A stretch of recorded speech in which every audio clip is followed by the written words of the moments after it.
vision bu ñu décliné tey en tant que think tank. jërëjëf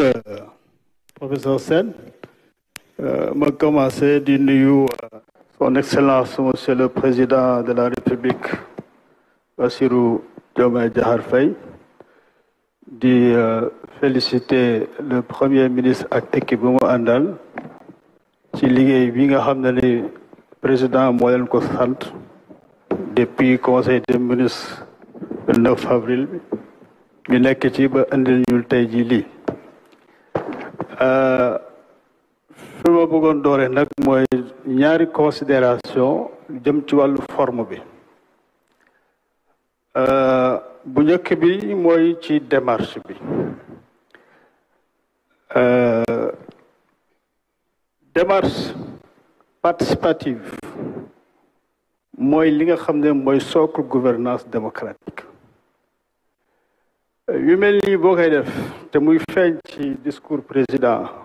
même avant muy nekk président di feeñ ci discours souvent premier ministre ak ñi muy àndal dañ ko war a jëmal ci jëfin wi lu ñu jàpp nag mooy mais lii nii depuis ñu ko door waroon nañ ci boole askanu Sénégal bi yépp dañu nekk askan boo xam ne ni dañoo bëgg suñu réew askan boo xam ne ni bari na ay borom xam-xam macha allah askan boo xam ne ni am nañu yéene boo xam ne ni dañ ko jëmale ci réew bi moo tax ku yàlla jox teg la fi nga yore réew mi da ngay ubbeeku ci askan woowu fexe ba li nga fi nga bëgg a yóbbu askan wi nga ànd ceeg ñoom pour mën fa àgg parce que loolu démarche de mobilisation la en même temps citoyenne parce que loolu dafa am solo mais gis nañ ne xaw na manqué mais li ma jàpp nag parce que bi ma liiree document bi ma jox démb si guddi xaw wuteeg te si li ñu présenté tey ji fii nii gis naa ne tey président moo ñuy woon vision te vision boobu foog lu am lu mu si topp ñu jund ko fi tuuti léegi mooy un master plan foofu nag la liggéey bi nekk balaa ngay egsi ci plan Sénégal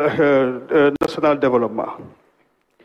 jàpp nañ ne master plan boobu dans sa conception démarche bi dina gën a dellu ci askan wi dina gën a dellu ci force vive yi pour nit ñi contribuer parce que nag dafa loo xam dafa ma xam wax ko si loolu ñi ñuy woowee société civile muy organisation citoyenne yi ak acteurs non étatiques yi ak yeneen xeetu organisation sociale yi fa am yoo xam ne conceptualisé wuñ leen dañu jël ay initiative proactive am na si bëri yoo xam ne dama si bokk te tooguñu ruq rek def ko bind nañu ay lettre bind nañ premier ministre bind nañ ñeneen ne leen li président bëgg ngeen nas ko def ñun am nañ ci xalaat te ñun ñu ngi di xalaat chaque jour di produire ay rapport di ko partager te itamit ñu ngi ci askan wi chaque jour di nekk ñoom si seen i bëbët seen i liggéey yooyu yëpp la ñu bëgg a jël tënk ko waxal ko nafar ko tegal leen ko ci taabal bi pour que su ngeen di defar document bu mel nii muy document boo xam ne ni ñu ci ëpp ci Sénégal dañ ci gis seen bopp loolu yaakaar naa ne lii ñëw ci conception master plan bi di ngeen ko intégré ci processus bi parce que nit ñaa ngi taxaw pour waxtaan ak yéen jébbal leen ci loolu beneen bi mooy gis naa ne lu ma constaté aussi mooy on est toujours dans la planification centralisée c'est vrai am nañu ay fonctionnaires yu xarañ yu am xam-xam yeneen Sénégalais yi si jàpp ku mel ni Victor Ndiaye xam naa ko gis naa li muy liggéey ci yeneen dëkk yi yëpp am na solo mais il faut comme li wax sànq mu gën a ubbeeku beneen préoccupation bi ma am mu ngi jëm ci wàllu li ngeen di woowee parce que président loolu laa gis ci vision bi changement de paradigme nga fas yéene aussi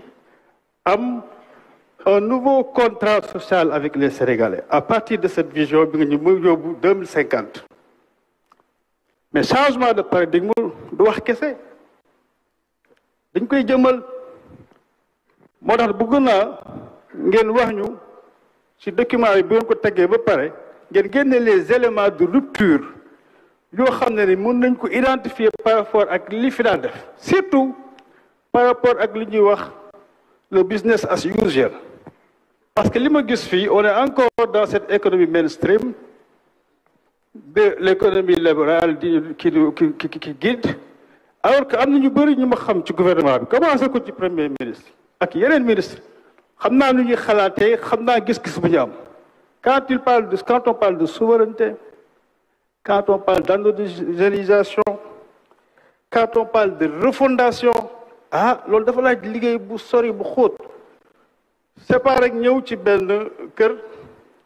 nga ne damay def vernis ci meuble yi non da ngay changer meuble yi parce que kër gi nga bëgg a taxawal loolu la bëgg tey donc foofu am na benn interpellation bu ma siy def. kër yi liggéeyu daal pour man da ngeen koy des na àggagul parce que déjà sax bu ma gisee yenn chiffres yu wuute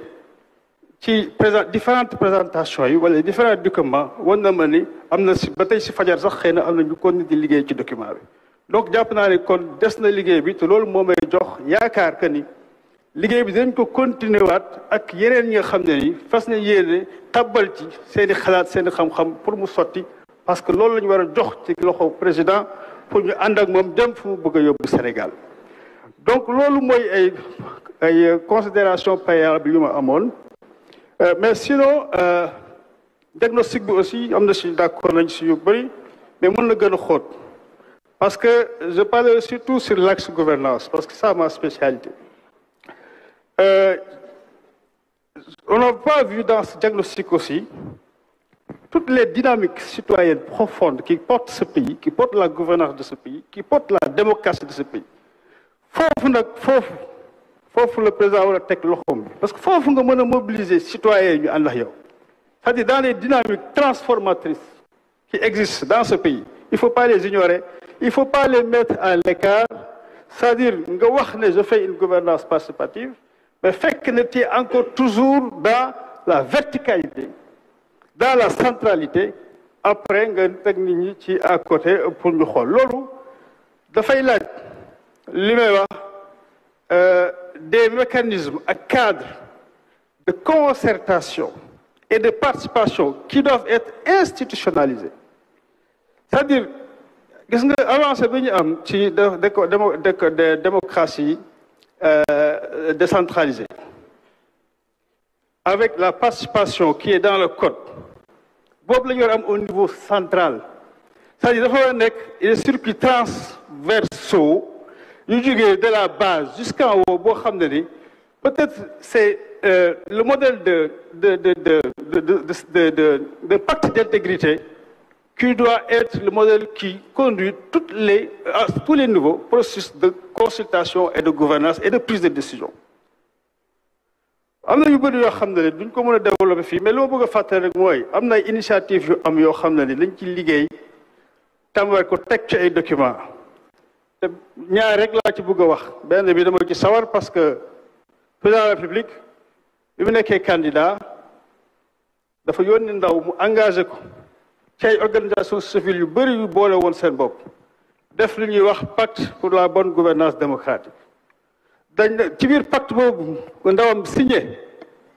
daf ci diggaale woon ci 6 mois dafay ñëwaat xool pacte bi naka lañ koy def pour traduire en plan d'action yaakaar naa ne nag liggéey bi ngeen war def dafa war a jël pacte boobu dugal ko ci plan d'action en termes de bonne gouvernance démocratique pour loolu ngeen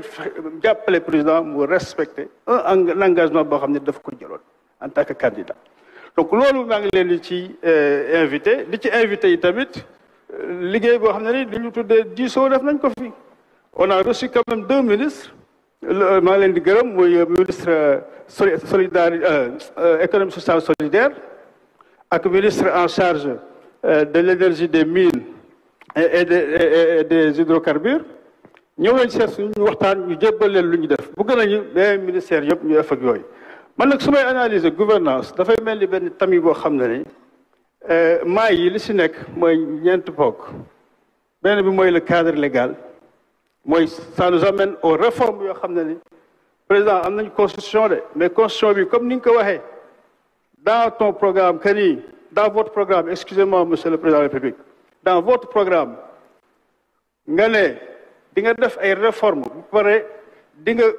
nga aussi consolider constitution bi ñu am te loolu yaa ngi koy jëlee inspiration bi ci assises nationales yi ak ci CNR yi loolu ñu ngi lay ñaan président ñu àggale ko beneen bi mooy le cadre institutionnel yaakaar naa ni si on veut véritablement des transformations structurelles il faut prendre des mesures fortes et audacieuses sur le plan institutionnel gis nga problème yi ñu am fii yëpp man dama koy wax Sénégal suñu problème c'est pas un problème économique c'est un problème de gouvernance que nous avons ça commence depuis la citoyenneté jusqu'à l'exemplarité que doit avoir l'élite surtout l'élite aux affaires loolu bu ñu ko organiser dans des réformes institutionnelles qui sont vraiment incisives dëkk bi dina avancer jëm kanam beneen bi mooy les processus de prise de décision de contrôle et d'évaluation wax naa ci sànq tuuti foofu la ñu war a góorgóorlu dugal ci citoyens yi fépp fu ñu jël décision dañu am des parties prenantes indépendantes ñu toog du xool liñ fay def ci conseil d'administration yi ba ci suuf loolu bu ñu ko adopté comme mode de gouvernance transparence dina nekk loo xam ne ni dina law ci réew mi te ñëpp dinañ ci gis seen bopp enfin bi ci gën a am solo nag dans ce tamis ce sont les pratiques yi nag daf ñuy interpeller individuellement la responsabilité individuelle du citoyen mais surtout et avant tout la responsabilité individuelle du citoyen à qui on a donné des charges de gouvernance dans ce pays de gestion des affaires publiques foofu il faut être intransigeant c'est pour ça que j'ai beaucoup aimé le dernier discours du président qui rappelait cela dernièrement et deux aspects importants la gouvernance décentralisée foofu aussi réforme lu muy laaj dafa sori parce que déconcentration yéen a ko wax ak décentralisation mais pour man déconcentration boobu moom la ñu war a wàññi bu ñu bëggee vraiment gouvernance démocratique directe la ñu jox force la décentralisation jox force jël pouvoir bi yóbbu ko lu mu gën a jege citoyen bi jox ko quartier yi village yi na nekk les premières instances de prise de décision muy yéeg par de façon spirale ba àgg ci kaw sur la représentation yeneen institutions yi tamit dañ ko soxla de parce que démocratie mooy espace d'échange de partage yu mu gën a bëri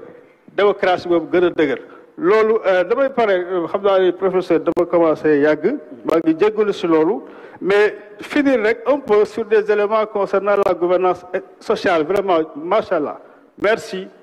et je crois que ça doit être le premier pilier à la base la protection sociale am na sax lu ngeen tuddul les femmes ménagères dañ fa war a àgg am na lu ngeen tuddul les filles mères célibataires seuls dans leur maison dañ leen di war a dugal ci protection sociale bi de façon directe enfin gouvernance économique mënuma développer yëpp ndax xam nañu ñu ngi liggéey ci ressources naturelles fii Abdourahmane mu ngi sourire parce que liggéey nañu lu bëri mais pourquoi personne ne parle ici du levier monétaire ça m'étonne pourquoi on ne parle pas du levier monétaire dans le financement de notre développement. Je pense qu'il faut s'ouvrir aux économistes hétérodoxes qui osent sortir des cadres pour chercher des solutions ailleurs. Aduna nu mu demee tey xam nañ ne ce modèle qu'on va à échouer globalement. Il faut qu'on ose encore des réformes et ça ne peut pas exclure le levier monétaire. Et pourquoi à nos chers économistes, peut-être que vous allez y répondre, mais la théorie monétaire moderne, il ne faut pas avoir peur de ça. Ça nous permet de régler peut-être nos problèmes d'endettement, etc., et sortir de ces critères de convergence qui nous tenaillent. Il faut qu'on ose bousculer tout ceci. Einstein le disait, si vous voulez trouver une solution à un problème, il faut que vous sortez du cadre. C'est ailleurs que vous pouvez trouver cette solution pour revenir. Je vous remercie de votre attention. Merci beaucoup pour toutes ces contributions. Donc nous sommes arrivés au terme de ce panel. Nous allons maintenant laisser la parole après au gouvernement pour tenter d'apporter des éléments de réponse par rapport aux différentes interrogations. Donc Aram, je vous rends la parole. Merci beaucoup professeur Babacar Sène. di leen di jaajëfal ci waxtaan wu am solo bi dañuy rek daal di ñëw jébbal kàddu gi monsieur le premier ministre ak jëwriñ yim àndal ci simili yi des fanweeri simili daal di indi ay tontu ci li nga xam ne jot nañ ko fee yëkkati ci kàddu kon monsieur le premier ministre ñu jébbal leen kàddu gi. jërëjëf. soxna Aram defe naa duñu guddal ndax cérémonie bi xaw naa xaababal tuuti te des na pàcc yu am solo te bi ci ëpp solo mooy discours monsieur le président de la République. Donc damay jox ñi fi toogal gouvernement bi kenn ku nekk jël juróomi simili ci sensibilité boppam